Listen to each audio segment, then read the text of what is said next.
All right, guys, check this out. Beautiful Texas indigo snake. And believe it or not, this genus can get up to 7 feet long. All right, guys, check this out. A beautiful corn snake just found here in Georgia. That's broken. So Aiden Adams, known as CT Seeking online, Yep. tell me and tell our audience, what is a herper? Because I had never heard that term before. So herping is, it's called herpetology, which is the study of reptiles and amphibians. It's something that you can study in college or uni.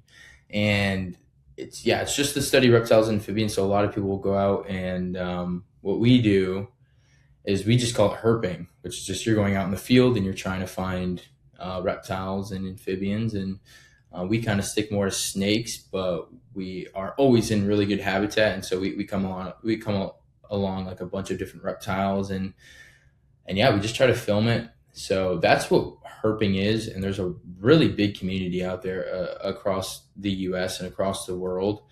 And yeah, that's pretty much just like what I know about it is herpetology, short for herping, so that's kind of what I would say. I came across your videos. You launched over the top of a hill, one of the biggest jumps that I'd ever seen. You landed next to a massive snake and picked it up by the head and showed it to the camera. Yeah. And you're 21. How does someone acquire that skill and get over the fear of it? Like, where does that start? Yeah, it started with, I grew up with brothers and wrestling, and it was like your body was always on the line. And then obviously with social media, there's a whole bunch of different people that you have to beat out. And there's so many different trends. And it was like, ultimately, I could not figure out a new thing that would like separate me from the group. And so my buddy, who kind of had some traction on social media, he noticed that videos of like him reaching, if he could have like a thumbnail or start the video in 1 second with him reaching out and grabbing a snake, people would be like, they loved to see that. They didn't know what was going on. And sometimes the snake would bite him or the snake would open up its mouth. And he was like, if that happens, that's like the best. And I was like, well, I'm not going to put my hand in there. Like, I'm going to jump. Like, I think that would be way better, And so it always just started off with just jumping off the ground and landing in front of the snake. And that kind of did fine. In my second video, thankfully, when I jumped and I landed, the snake bit me right in the eye. And people like love that, and that blew up. Thankfully, yeah. Yeah. It got like almost 100 million views on Instagram, and That's when I knew that like this could totally be something.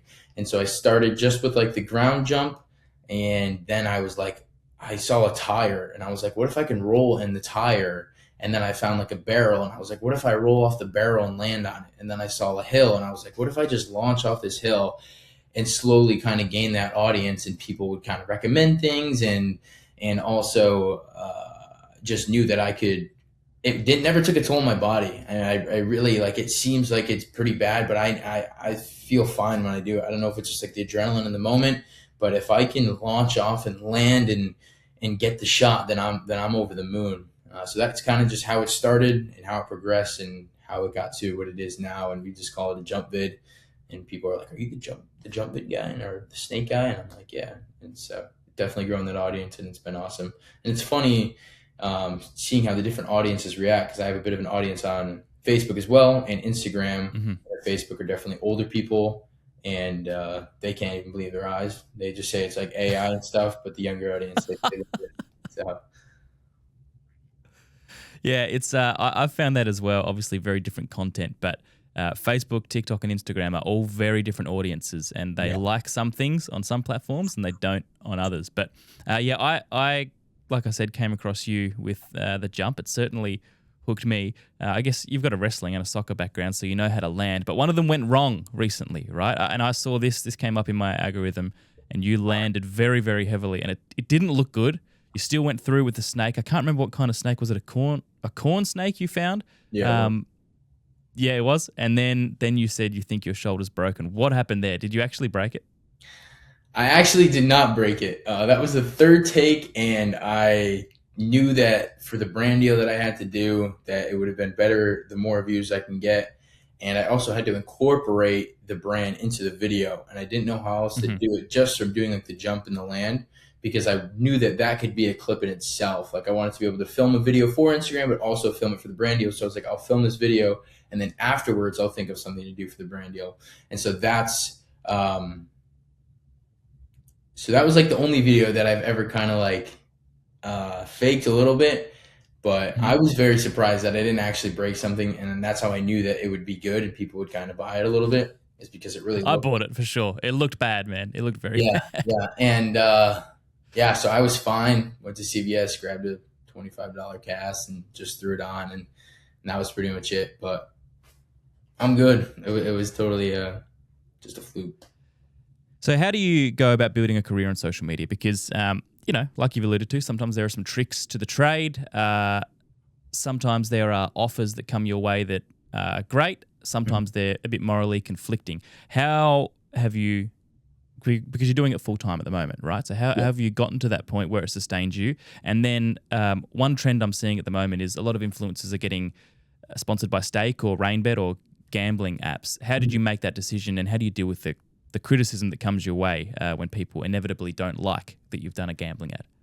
Yeah, that was something that was definitely, some of my other friends were also doing that ad, and I realized that they were definitely getting a lot of backlash. And ultimately, it is hard to hear, but regardless if I was doing the brand deal or not, I get so much backlash from it. Just no matter what you do on social media, someone's always going to have something to say. And that's kind of part of it, is just like realizing that, like, hey, this is what I want to do, and I want to have an audience that enjoys what I do. But you're also going to have those people that are always going to have something to say, which kind of sucks. But that's part of it. It's just like realizing that, like, you got to be selfish, in this business, especially because there's so many people that are trying to do it. And so that's something that, like, I had to deal with a lot, especially because there's a lot of other herpers that I look up to a lot, and they don't, like what I do, which kind of sucks, because when it is something They don't like your content style?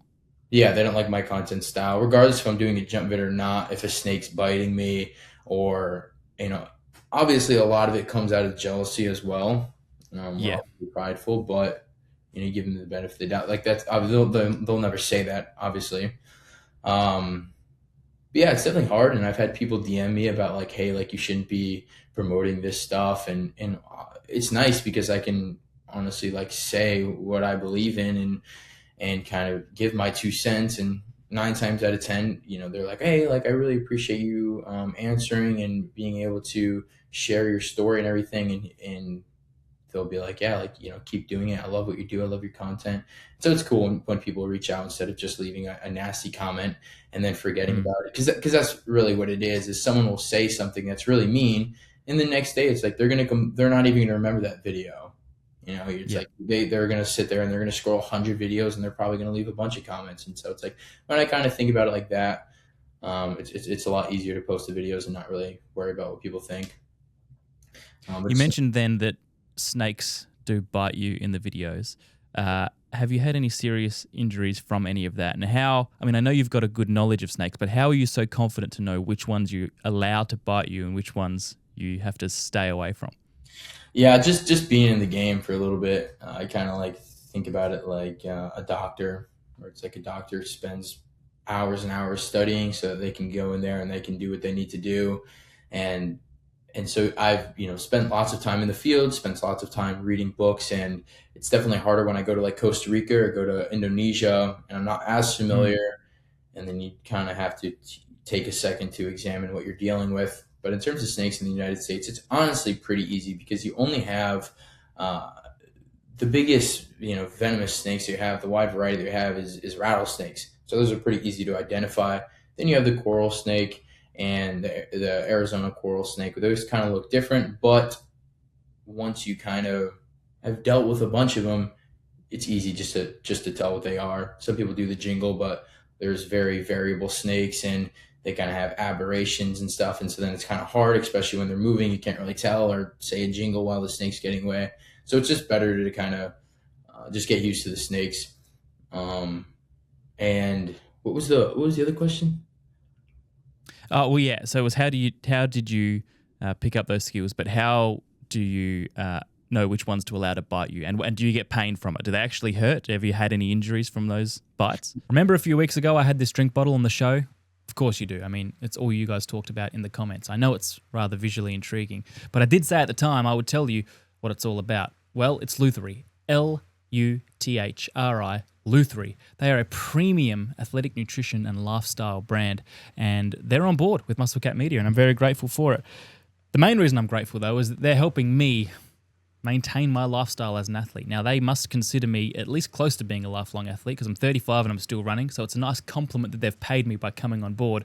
But I don't flog you guys stuff that I don't like or that I don't use myself. What I like about these guys is, well, there's a number of things, but it is tested and blended in Australia, so you know that it meets elite athletic standards, and Australia standards are very high. But what is this for? This is for recovery, it's for concentration, it's for general health and vitality. It's got all sorts of good stuff in there. Organic super greens, it's got nootropics for concentration and focus, amino acids, vitamins and minerals. You can see, I mean, there's a whole list of just the best stuff that they've put in here. Are you having this as a tasty milkshake in the morning, as a sugary treat? No, you're not. You're having it because it's functional, and that's why I drink it, because I want to feel good. I want to be able to perform day after day, and Luthri is helping me do that. They're good people too. Adam's the guy I've been working with there. He's the co-founder of Luthri. There's an interesting story which maybe we'll tell one day, but if you are looking to recover better and be a better athlete, be a lifelong athlete, then get around them. They gave me some of the nasal strips as well. Thanks to Luthri, Luthri. And as they say, age is inevitable, decline is optional. Now, speaking of something that doesn't decline, let's get back to the show. No, I've never had any injuries. It really isn't that bad. It looks pretty bad sometimes when like it bleeds. But when I'm dealing with a venomous snake, especially if I'm doing like a jump, I'm very cautious with it. We'll definitely stay back and won't send it as hard, just to give the snake plenty of respect and to not get close enough to kind of get bit. I've never personally been bit by a venomous snake. My buddy has gotten bit a couple times, but we're also when we come to a snake, it's not like we're just like, oh, we're just gonna grab it and see what happens. We take a lot of precaution, and there's definitely a lot that goes into it. And that's also another thing that I kind of wish people would give me the benefit of the doubt, is that they think that I'm just stupid and that that I'm just grabbing the snake. But it's like there is a lot of things that go into it, and it's funny because people are like, if I am holding like a venomous snake, they're like, oh, you just pulled it out of the cooler, like this is fake, or you made this snake like cold, so it's not going to react, or blah blah blah. So it's like, whatever. You just got to keep going. So I've never had any injuries, and yeah, there's definitely a lot of things that go into holding a venomous snake other than just grabbing it. Yeah, totally. I think that's a theme across social media. People underrating the amount of preparation and effort that goes into these short videos, and because they come across as sensational or quirky or funny or silly in some way, people dismiss your skill, right? And your skill has come through years and years of not only research but literal hands-on experience. Like, you've spent no doubt thousands of hours out in the wild looking at these things and studying these things and figuring out how they react. So I totally get the frustration there. Tell me about, you went to Indonesia, Bali, some exotic places to find other snakes and other reptiles. What did you come across? We found some of the big targets that we wanted, like a reticulated python. There's king cobras there, banded kraits. A lot of the ones that we wanted to find, we didn't. Unfortunately, we were kind of short on time, and we definitely were kind of lazy with the herping there. Which kind of sucked. But why were you lazy? What do you mean? I thought you went there for that. Well, yeah, I did, but dead flashlights. You're traveling all day, and then you're out there and you're not finding anything in the first couple hours. You're like, my bed sounds really nice right now, and so you do it at night, and sometimes the conditions are pretty rough, and you're like, I'm sure I could find something, but why do you have to do it at night? That may be a silly question. Snakes. Why do you do it at night? Are they only out at night, nocturnal? Yeah, a lot of snakes are nocturnal. Sometimes with West Texas, we go out and it's just 1,000 degrees during the day, and so snakes only come out at night. So not all snakes, but a lot of snakes are nocturnal. So that's why we would go out at night and we'd shine them in the trees and in the habitat and stuff. But yeah, we were just kind of lazy with it at times. But we also found a lot of cool snakes, mangrove cat snakes. They're big black and yellow ones. Those ones are mildly venomous. We found sunbeam snakes. They're really iridescent, really cool fossorial species, and they burrow, which is cool. And we also found a white-lipped viper, which is a type of viper that has like hemotoxic venom, which is really cool. It's a little green one. What's hemotoxic venom? It's a type of venom that snakes have that just interrupts your blood a lot and kind of just like deteriorates your skin. That's what like a lot of the rattlesnakes here, copperheads, water moccasins, those are all have like a hemotoxic venom. Opposed to like the king cobras and inland taipans, those have more of like a neurotoxin, which affect like your nervous system a lot and will just kind of shut you down slowly. So fun times. We have brown snakes in Australia, particularly in South Australia where I am, and everybody talks about the proliferation of those snakes, how common they are. But until earlier this year, I had never seen one in the wild. I'd seen snakes at the zoo and behind glass, but I was going for a walk with my family on my street, and I saw something moving up ahead near the drain, and there was a big brown snake there. What do you know about brown snakes, and what do you know about Australia's habitat in particular? Because there's a song by an old comedy group called the Scared Weird Little Guys about coming to Australia. You might accidentally get killed because of all the stuff that's here. What do you know about us?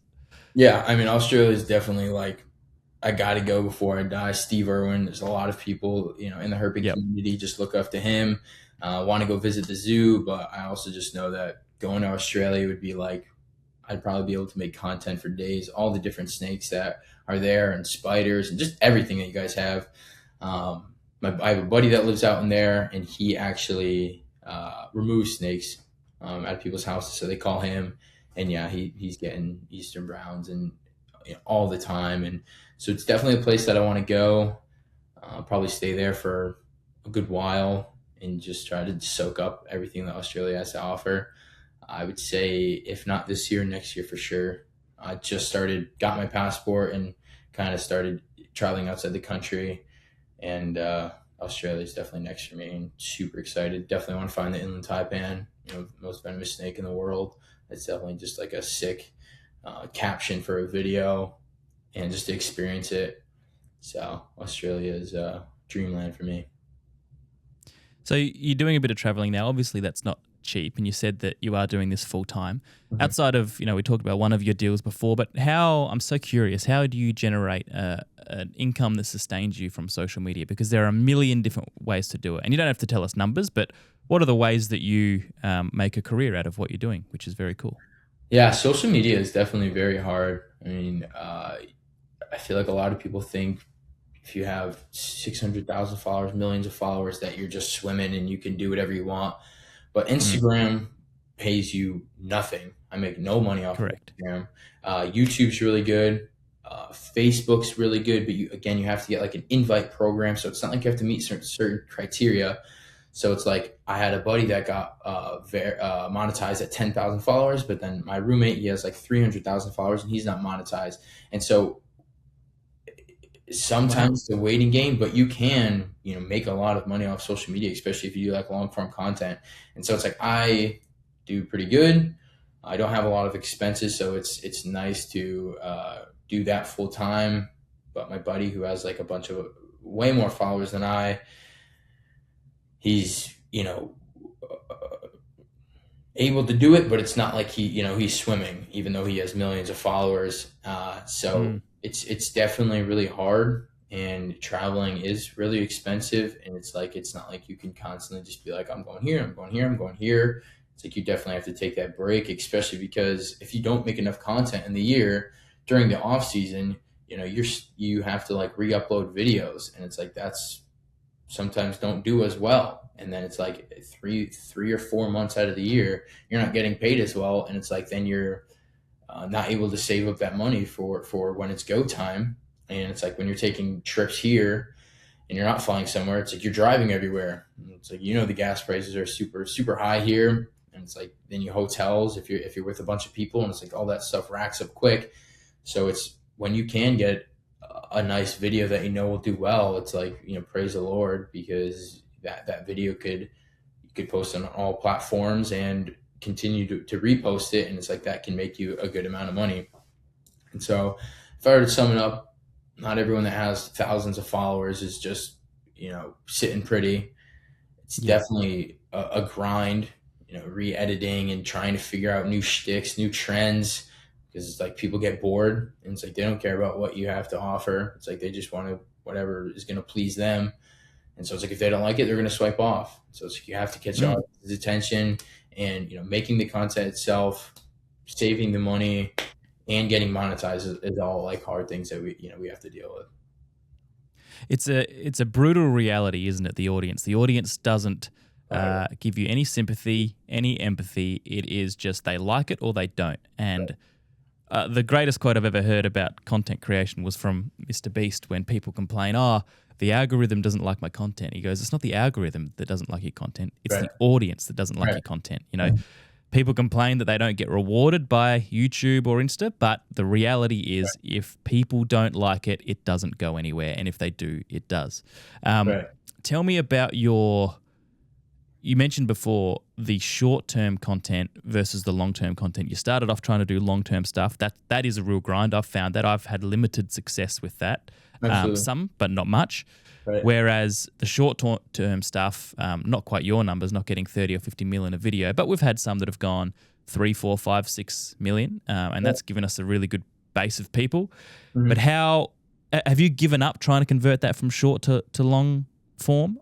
Have you monetized on YouTube mainly through your short or through your long? Like how does that mix work?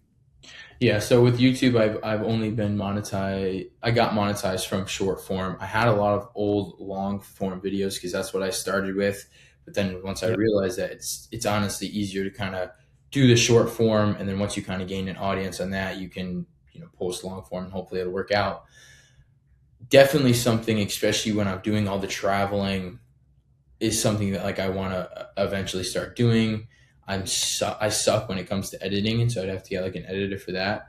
And it's just a whole different game. Thumbnails. It really is. Yeah, the editing aspect of it, how you're filming the shots, what to film, how much dialogue to put into it, captions, blah, blah, blah, visuals.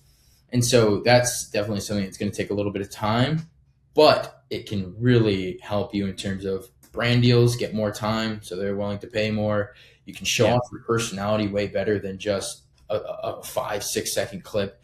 People get to see how you're reacting with the animals more. You're just in front of the camera. And so that is something that I want to get into. You definitely get paid more for long form videos, and it would just kind of maybe feel a little more real. Like I do the content creation. I have, this resume of 20 different videos, and this is where I've been and this is where I've been, and I've been able to film the whole thing. And so it's definitely next up on the list.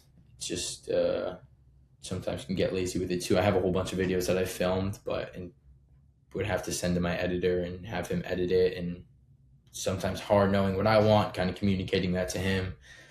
But I think it'll all work out, and hopefully I can start doing it soon and showing my audience who I am more than just doing the jumps. But then but that's one hard thing. Sorry, you go, mate. Then you have to figure out, like, the jumps are super good, but I don't think that the jumps are gonna do great on long form.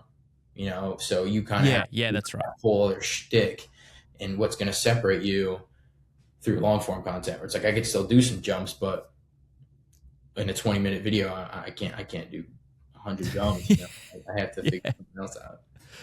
Yeah, that's right. And I think that's the key we're all looking for, right? How to bring people in, and then how to convert them to the long form stuff, which is not an easy thing to do. But no, look, your content's really intriguing, man. You're doing something really cool, and I like it. You did mention to me off air that you thought you'd be a professional soccer player, or you were trying to make it professional with soccer. Tell me about your journey there, because we talk a lot of world football on this show. Yeah, loved it. Super cocky when I was younger. I was a really athletic kid. And I think my first year I played, and I scored 28 of the 31 goals out of the whole team, and instantly went to a travel team, got recruited to that, and then got recruited to like an academy team shortly after.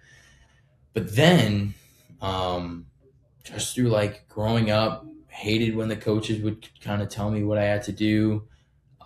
With the academy stuff, it's like freaking $3,000 to play a year, and you also have to pay for hotels. And it was definitely hard for my parents to keep up with that. But they were like, "This is what you want to do. We're willing to make that sacrifice, but just show us, show us that we're not doing this for nothing." And then high school came, tried out for the high school team, made freshman, made JV, but I just didn't really care enough, and I didn't want to have my family be sacrificing for something that I didn't really care about. And I always was a super good wrestler, won states when I was younger, and I kind of started to fall in love with that again, and kind of started ditching soccer because I didn't really care about putting in the extra time. And once you get to that level, it's like you can't just show up to the practices and practice. It's like it's stuff that you're doing outside of practice, the running and the dribbling and your footwork and everything. And it was like I just didn't really care about that. And I was putting my time other places. And so, yeah, I was honestly happy when COVID came and they're like, "Hey, we're not going to have a season this year." I was like, "No," but like also like, sweet. Time to go. Well, that's a sign that you weren't quite with it desire wise, right? Yeah. So quit the soccer and now I'm here. There you go. One thing finally I want to ask you about is if you're comfortable talking about your faith. I mean, I'm a Christian myself, and I read in your bio a Bible verse there, and I know you've got an interesting journey there. So are you happy to talk about that? Yeah, absolutely. Like I was telling Curtis before, didn't really grow up in a Christian household.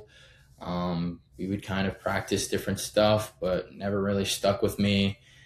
And then once I kind of moved out and wanted to do the social media thing and knew that I had to kind of come to the reality that I am growing up and had lots of anxiety that I had to deal with, a lot of stuff with the family, and I needed something. I kept trying to do everything myself, and that was just not the move. Was very unsatisfied with everything that I thought was going to satisfy me.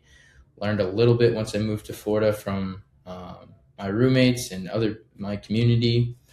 Learned a little bit of stuff in church, and then kind of got really sick once I came back for the winter time because I was visiting my family, and you can only stare at your phone for so long. So after being sick for like 6 days, I was like, I gotta do something, because I knew that I was just on my phone because I didn't want to have to station that I was growing up and I had to do all this stuff.